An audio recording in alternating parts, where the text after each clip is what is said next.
ஊருக்கு ஒரு கதை, ஆளுக்கு ஒரு உருட்டு என ஊர் ஊராக ரூம் போட்டு கல்லா கட்டியிருக்கிறார் இங்கு ஒரு ஹைடெக் மோசடி மன்னன்.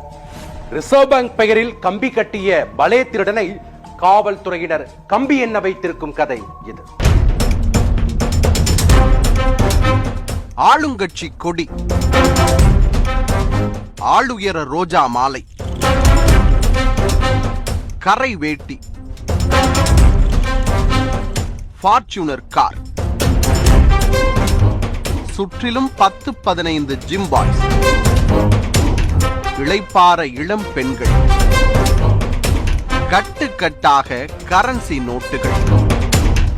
இப்படி வாழ்வின் ஒவ்வொரு நொடியையும் சிறப்பு விருந்தினராகவே வாழ்ந்து வந்த முக்கிய புள்ளியின் உண்மையான சுயரூபத்தை நேற்றைய குற்ற சரித்திரம் நிகழ்ச்சியில் தோலுரித்து காட்டியிருந்தோம். ஊர் ஊராக கேம்ப் போட்டு கொள்ளையடித்த பலே திருடனிடம் 2 நாட்களாக தொடர்ந்த விசாரணையில் மேலும் பல திடுக்கிடும் உண்மைகள் வெளிவந்திருக்கின்றன. ஒரே மாதத்தில் கோடீஸ்வரனாவது எப்படி என்பதை ரூம் போட்டு பாடம் நடத்தியிருக்கிறார் 10ஆம் கிளாஸில் கூட தேர்ச்சி பெறாத இந்த சுந்தர பாண்டியன்.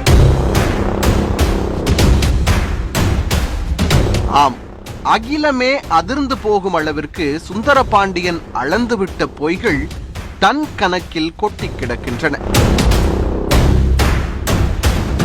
மதுரை மாவட்டம் பேரையூர் தான் சுந்தர பாண்டியனின் பூர்வீகம் என கூறப்படுகிறது.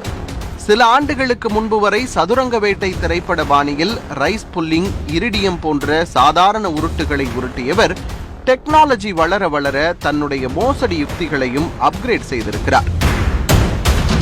தனக்கு சொந்தமான பங்களா தோட்டத்தில் விலை உயர்ந்த அதிசய பொருட்கள் கிடைத்திருப்பதாகவும் அதனை ஜெர்மனி, பிரான்ஸ் போன்ற நாட்டினருக்கு ரகசியமாக விற்பனை செய்திருப்பதாகவும் ஒரு மூலக்கதையை தயார் செய்திருக்கிறார் சுந்தர பாண்டியன்.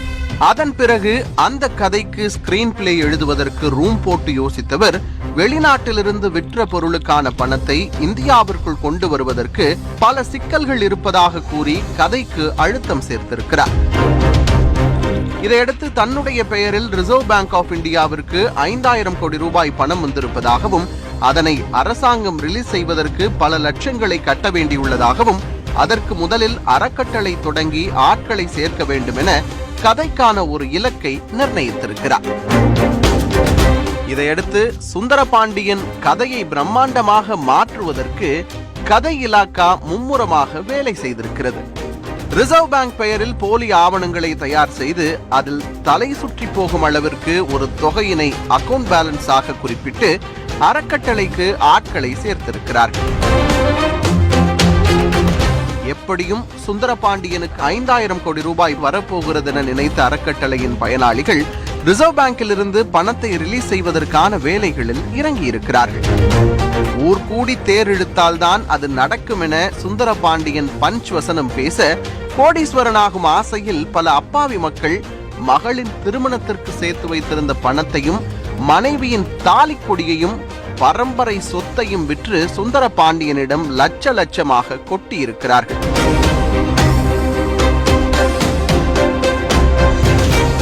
இதனையே மூலதனமாக கொண்டு ஆளுங்கட்சி செல்வாக்கு, சொகுசு கார், மாடல் அழகிகள், ஃபாரின் சரக்கு, சிறப்பு விருந்தினருக்கான அங்கீகாரம் என தனக்கென ஒரு தனி சாம்ராஜ்யத்தை கட்டமைத்திருக்கிறார் சுந்தர பாண்டியன். பணம் கொடுத்து அறக்கட்டளையில் உறுப்பினர்கள் ஆனவர்களிடம் ரிசர்வ் பேங்கிலிருந்து பணம் இதோ வருகிறது அதோ வருகிறது என மாதா மாதம் நம்பிக்கை கொடுத்து வந்திருக்கிறார். அதோடு பாஸ்போர்ட் சைஸ் போட்டோ, குடும்ப அட்டை, வங்கி கணக்கு, ஆதார் கார்டு, பான் கார்டு உள்ளிட்டவற்றையும் பெற்றுக்கொண்டு உறுப்பினர்களின் பெயரிலும் போலி ஆவணங்களை தயார் செய்து பணம் வரப்போவதாக நம்பிக்கையை அதிகரித்திருக்கிறார். சுந்தர பாண்டியனின் இந்த கதையில் லாஜிக் எல்லாம் சரியாக இருக்க மக்களும் அதிகமான கேரண்டி வைத்திருக்கிறார்கள். அதன் காரணமாக இந்த ஒரே கதையை ஊர் ஊராக சென்று ரூம் போட்டு பார்ட் 1, பார்ட் 2 என தொடர்ச்சியாக அரங்கேற்றம் செய்து வந்திருக்கிறார். தமிழகத்தின் பல மாவட்டங்களில் இதே கதையை ஓட்டி அப்பாவி மக்களின் வயிற்றில் அடித்த சுந்தர பாண்டியன் கடைசியாக வந்து சேர்ந்த இடம்தான் கன்னியாகுமரி. வடக்கு குண்டல் பகுதியில் உள்ள தனியார் ஹோட்டலை முழுவதுமாக புக் செய்த சுந்தரபாண்டியன் அவரின் பரிவாரங்களோடு களமிறங்கி பிசினஸ் மீட் நடத்தியிருக்கிறார். ஒரு டீம் வச்சிருக்காரு. There are two separate ladies that has been brought in as an expert to check the fingerprints, to check the eye scanner. அதே மாதிரி there is a team to check their KYC norms. இது computer லேப்டாப்ல முன்னாடி எது பண்ண மாதிரி காமிக்கிறது. All this is totally bluff. 45 நாட்களில் கோடீஸ்வரனாகும் ஆசையில் சுந்தரபாண்டியனை பலரும் ரகசியமாக சந்தித்து பெட்டி பெட்டியாக பணத்தை கொடுத்திருக்கிறார்கள். இந்த நிலையில்தான் கதையில் திடீர் ட்விஸ்டாக காவல்துறையினருக்கு ஒரு ரகசிய அழைப்பு வந்திருக்கிறது. இதையடுத்து சம்பவ இடத்திற்கு விரைந்து சென்ற போலீசார் சுந்தரபாண்டியன் அண்ட் கோவை கூண்டோடு கைது செய்து அவர்களின் மெகா தொடருக்கு கிளைமேக்ஸ் ஷாக் கொடுத்திருக்கிறார்கள்.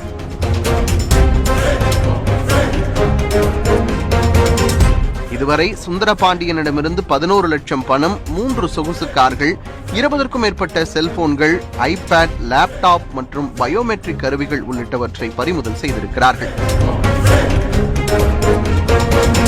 மேலும் அறக்கட்டளையில் சேர வரும் உறுப்பினர்களிடம் வடமாநில பெண்களை காட்டி அவர்களின் ஆசையை தூண்டி ஏமாற்றியுள்ளதும், அறக்கட்டளைக்கு அதிகமான முதலீடுகளை ஈர்க்கும் ஏஜென்ட்டுகளுக்கு சொகுசு கார்களை பரிசளித்து வந்ததும் விசாரணையில் தெரிய வந்திருக்கிறது. Prima facie investigation is that இப்ப நம்ம ஒரு 3 கார் நம்ம ரிகவர் பண்ணிருக்கிற டீம்ஸ், இதுல எல்லாமே இன்னும் 4-5 கார் மேல கூட ஏதோ அப்ரிசியேஷன் பண்றது கொடுத்திருக்காருன்னு சொல்றோம். அது கூட we will find it out. இந்த சம்பவம் தொடர்பாக 2 வடமாநில பெண்கள் உட்பட 17 பேர் கைதாகியுள்ள நிலையில் சுந்தரபாண்டியனிடம் எத்தனை பேர் ஏமாந்திருக்கிறார்கள் என்கிற விசாரணையும் தொடர்ந்து நடந்து வருகிறது.